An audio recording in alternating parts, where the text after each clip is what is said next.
Hey guys, welcome back to Sgcarmart reviews. Now, in a world where body types are coming together more and more, is this an SUV? Is this a crossover? Or even a hatchback? Well, none of that. Today we're taking a look at the Peugeot 408 Fastback. From the first time we've seen it at the Singapore Motor Show until today landing on our shores. Let's check it out if this is a good car or not. Today's episode is brought to you by Sgcarmart Smart Loan. Sgcarmart Smart Loan is designed to save you time and money through a digitalized loan application via MyInfo for your used car purchase at below market interest rates.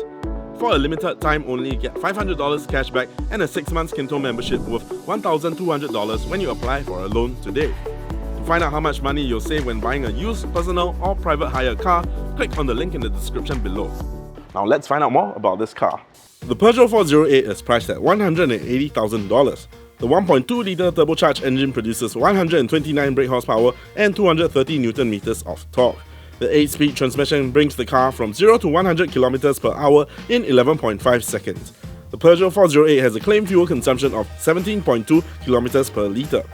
For more details on the Peugeot 408 or any other car, head on to sgcarmart.com to help you make the smart choice on your next car. Now, starting off by the front, well, not exactly the front, because the moment you see the car, it catches your eyes. It's what Peugeot calls its launch color, Obsession Blue, on the 408. But it's not exactly blue, is it? Because from the front you'll see blue, but the closer you move up to it, you'll see different colors: teal, yellow, green, and that's because they've used a dichroic paint, kind of like the R34 and its midnight purple. Now, moving down here, you have 408 moniker, which denotes its segment between 308 and 508, both of which you don't really see in Singapore anymore. But down here, the car will be offered in two trims, Allure and GT. And for the Allure trim, you're going to get black grille bits. But for the GT trim, it's going to be body-colored bits. Down here, you're going to get daytime running lights, as well as slim matrix LED lights. And of course, the daytime running lights come in its lion's claw form.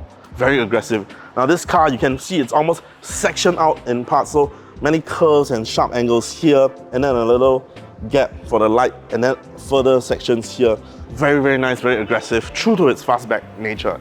Now, all along the side of the car, you'll find this plastic skirting because this car is meant to be targeted more at the SUV kind of sporty crowd. And as you can see from its fastback silhouette, it kind of does a little bit of a job with that. Now, down here, get this.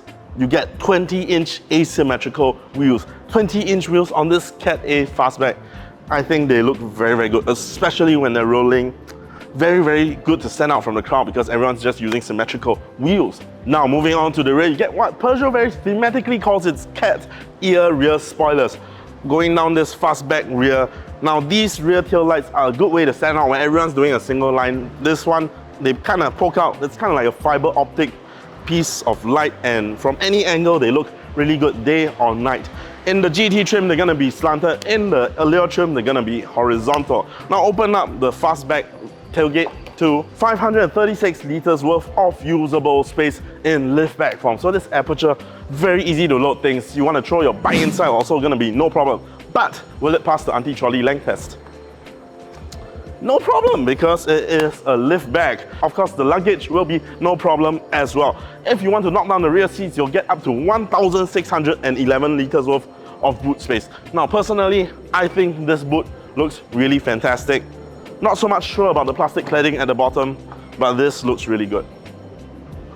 Now, over in the rear of the 408 is where you start to see its shortcomings, being its very sexy roofline coupe-ish style, right? So head space is like this, even though leg space I have plenty, and I am 1.75 meters tall. Now, what does help is the panoramic sunroof right here. It's not exactly all the way back, but it still gives you some sense of space up front. And also the seats right here, they concave a little bit, so your legs have a little bit more space, and they're kind of plenty of space actually.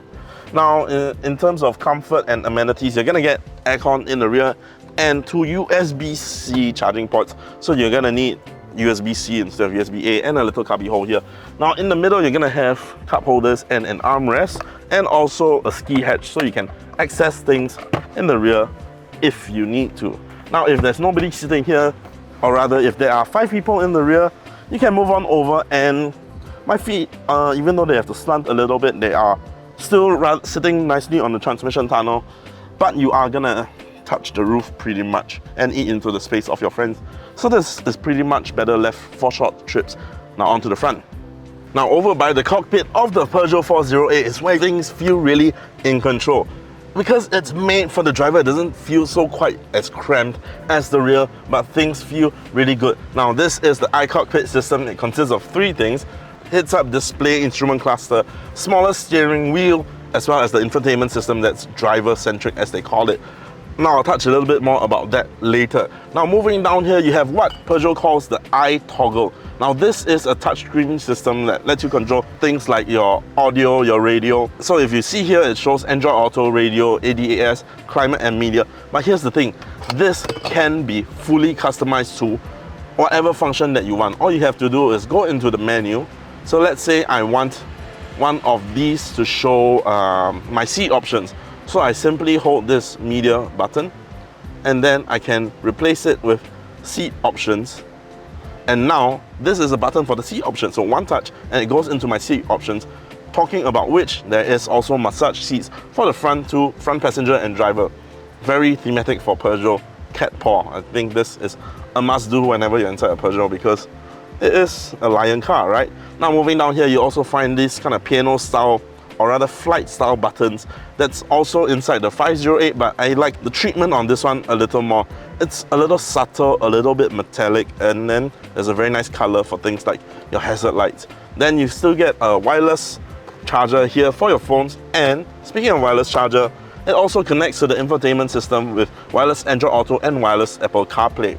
Down here you get more cubby spaces and your new style of Peugeot French gear shifts, a drive mode selector and electronic parking brake. 2 cup holders here, but curiously no electronic parking brake auto hold, which is a little bit curious because it's not something that I would expect of a car that's not in the lower segment. Now down here you get a hideaway cubby space, which is really nice because it also has a little light in the middle, and then another USB-C for fast charging here. Now you also get a frameless rear view mirror and of course access to the sunroof, but it's electronically operated, but the cover is manually shut. Now other than the massage seats for the front passenger and driver, what you also get is what Peugeot calls its tri-material blend. So you get Alcantara cushioning as well as leather, finished up with this electric green stitching, which is a really nice touch. And you also find Alcantara material around other touch points in the car, front and back. Now, again, I just want to touch on the infotainment system. This is one of the best that I've ever seen inside a French car, and I really hope that they keep going in this direction. Now, does this car drive as well as it looks? One way to find out.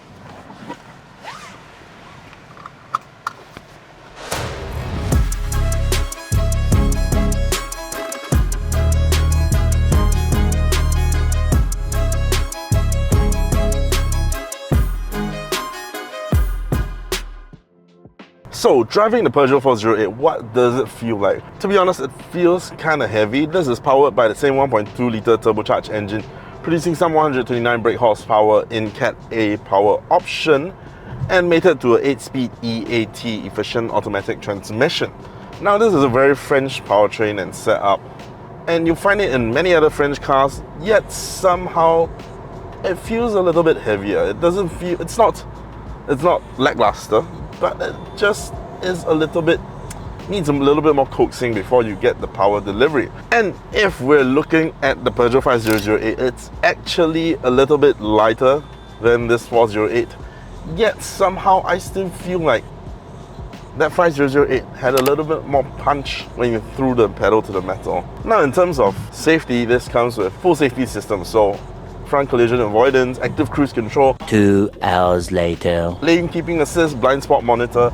Curiously, I haven't been able to find the brake auto hold, so I don't think that there is one, which is kind of weird for a car that already has an electronic parking brake, and I mean it's not like in the bottom of the segment, so that is something to wonder about. These mirrors are rather small. I believe they are the same ones that you find on the C4. After all, they are under the same umbrella group, so there are gonna be parts shared around. It does make sense stylistically for these mirrors, but then you're gonna miss out on a little bit more of things like view of you. So like if you can look down to your wheel arches. Speaking of wheel arches, every single time you look in the mirror, in the small mirrors given, you're going to see those hulking wheel arches, and they just look fantastic. They kind of remind me of like the ones that I always see in the Stinger, or they really remind me of the ones inside the Arteon, where every time you look in your side mirrors, you're just gonna see those bulges and they just look sportier. Now, granted, after what I just said, this may not be the fastest car, and it is called a fastback, but to me it's kind of just a back, because it's a fastback without the fast. So another thing about mirrors and reflection is that this is a fastback, so you are going to have to get used to a few things. In fact, inside this Ford, you are going to have to get used to a few things. Number one, the fastback shape. So in the rear, your rear view window is going to be quite a bit small. To be honest, I mean, I've been driving the Stinger for about a year, and so I've gotten used to it. But at the start, granted, you really will take some getting used to, because you're going to miss out on some things like number plates you can see from the ones behind you. But it's functional, and after all, a car like this Peugeot 408 is all about the looks. And another thing that you're going to have to get used to inside this 408 is the iCockpit system. So iCockpit consists of a few things, right? One heads-up display infotainment system that's supposed to be above all, and then your driver-centric infotainment system, and of course a smaller steering wheel. Now, a common complaint that you'll hear is that drivers aren't used to this setup, because when they put the steering wheel at the usual height, at the usual setting, it blocks out the instrument cluster. But I believe this is by design. It only makes sense to me because they want you to have your instrument cluster up top. And then because of this smaller steering wheel, you are going to have to get it a little bit lower than where you usually find it when you're driving. And to me, after you get used to it, it is actually rather enjoyable. I really am quite a grown fan of the iCockpit system. It really feels more engaging, like whatever you call that pilot thing, that it feels like a yoke. It's like what they did in the Lexus and the Teslas, right? So they know what they're doing. So I like this.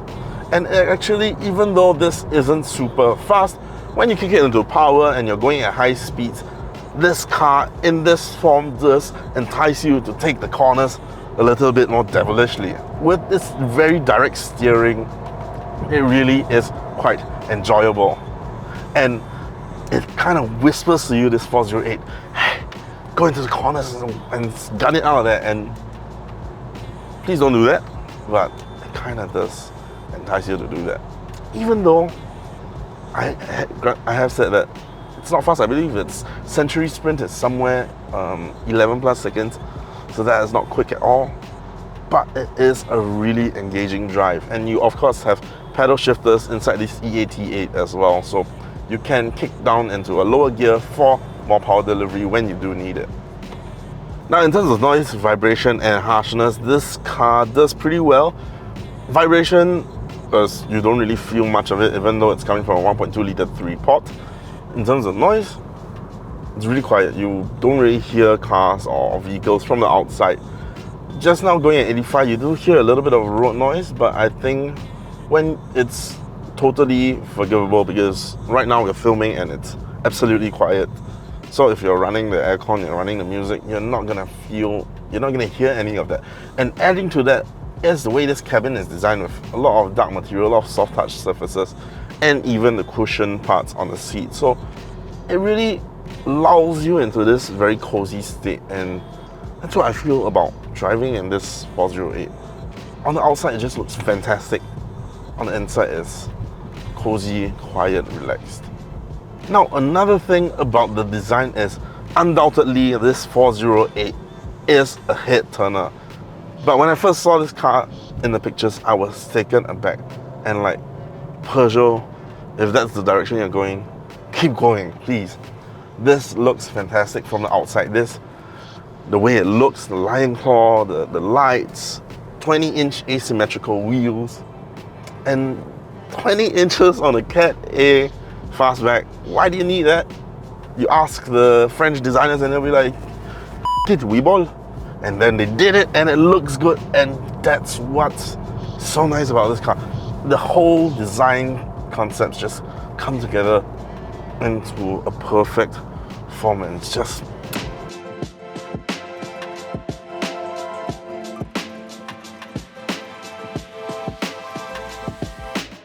So the Peugeot 408, is it a will buy, won't buy, or go try it? Well, if you ask me, this Peugeot 408 is a will buy. Yes, it's a little bit expensive. It's surpassing cars like even the Ioniq 5 Cat A, even though this is a Cat A car as well. But I think this is a car that's so well designed in terms of its looks. It's a standard of its own. So that's why I think that it's so good. Like every single time you look at the car, the way it looks, the color of it, the design, the sportback, the lights, this is a car that will make you turn your head every single time after you park to check out that car. And then if you like the interior, this is gonna be extremely satisfying. This is a car that you're so good. Every single time you sit inside, you're gonna be so happy that this is your daily driver. And that's why, even though this car is a tad bit pricey, a little bit could do with a better powertrain, this car is a will buy. So that's it. That's our review of the Peugeot 408. What do you think? Do you agree with us? Do you disagree with us? Let us know down in the comments below, as well as any other car that you'd like to see us try out. Do leave it in the comments and we'll get to them. If you've made it this far, don't forget to like, share and subscribe to us on YouTube, and hit that bell notification icon so you don't miss any of our future uploads. Also follow us on TikTok. We are at Sgcarmart. Thanks for watching. I'll see you in the next one. Drive the car here. What do you mean? You're alive, aren't you? How am I going to drive off? So clearly Fine knows nothing about cars.